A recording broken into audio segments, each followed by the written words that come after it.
Le diable, votre ennemi, tourne autour de vous. Résistez-lui, étant ferme dans la foi. 1 Pierre 5, 8, 9. L'Épître aux Éphésiens contient la vérité dont l'Église a besoin à l'heure actuelle. Nous avons ici une révélation de la volonté divine concernant le corps de Christ. Les desseins de Dieu envers son Église y sont clairement décrits. Nous comprenons trop peu ces dispensations. C'est pourquoi nous sommes encore dans les ténèbres. Nous pouvons supplier Dieu de faire une chose, mais si elle n'est pas en accord avec sa pensée, il ne peut pas nous exaucer comme nous le désirons. D'après les Écritures, on voit clairement que les hommes deviennent toujours pires et que dans les derniers jours, il y aura des temps fâcheux. De Timothée 3, 1, 5.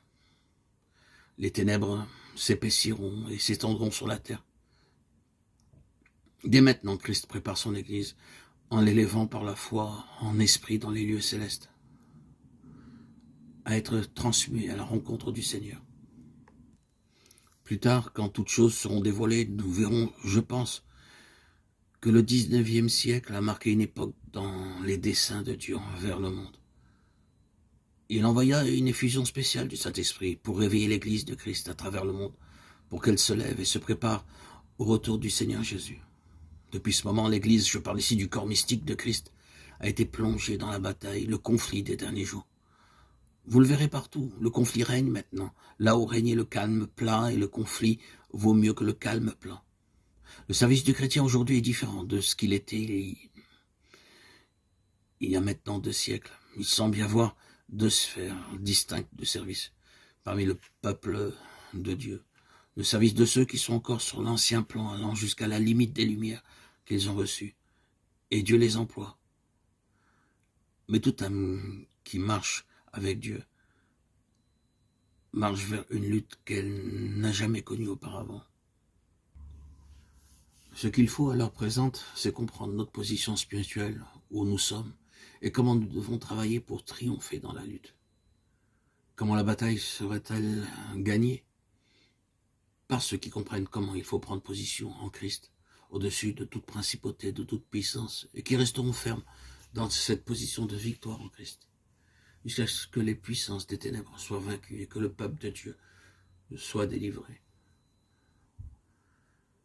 Nous avons eu des aperçus de cette lutte invisible dans le passé, lorsque les nuages ont envahi l'esprit de façon à le tirer en bas sous les forces des circonstances et la pression de l'entourage. La leçon était dure à apprendre, jusqu'à ce que nous soyons arrivés à savoir triompher dans le domaine spirituel, ayant atteint expérimentalement cette position de victoire et d'union avec le Sauveur ressuscité.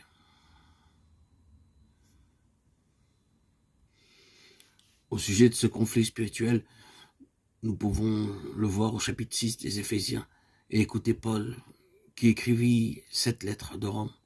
Tout en étant dans cette prison romaine, son esprit était triomphant avec Christ dans la position de victoire. Et Paul, à Rome et en prison, a édifié encore l'Église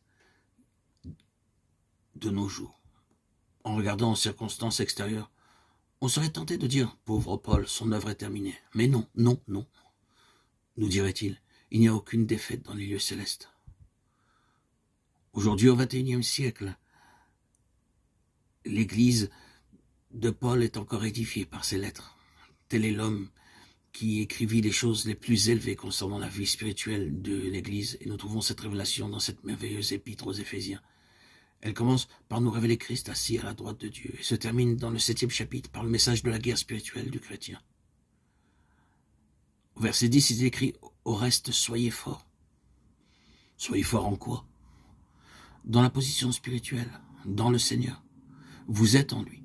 Là où il est, vous y êtes. Vous êtes unis en esprit avec lui. Le savez-vous? Eh bien, vivez là. Soyez forts dans le Seigneur. Non pas dans votre propre opinion, non pas dans votre propre force, mais soyez forts dans une personne, et cette personne est le Seigneur. Ayez Christ seul pour votre centre, pour votre vie, pour votre force et pour votre puissance. C'est dans le Seigneur fort et puissant dans les combats, psaume 14, 8. Pas en nous-mêmes, pas dans nos circonstances, pas dans l'endroit où nous sommes, pas dans nos plans. Ne soyons forts en aucune chose, sauf dans le Seigneur. Il nous faut marcher pas à pas sur le chemin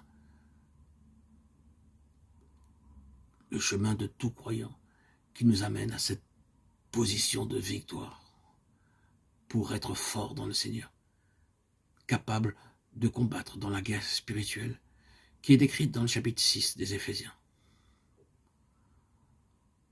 Il faut d'abord que nous soyons dans le Seigneur en sa mort. Ne savez-vous pas que nous tous qui avons été baptisés en Jésus-Christ avons été baptisés en sa mort? Romains 6, 3. Il faut que nous soyons plantés, littéralement faits une même plante en sa mort, avant de pouvoir être forts en sa vie. Il ne dit pas qu'il fortifiera votre vie. Il ne dit pas qu'il va vous glorifier.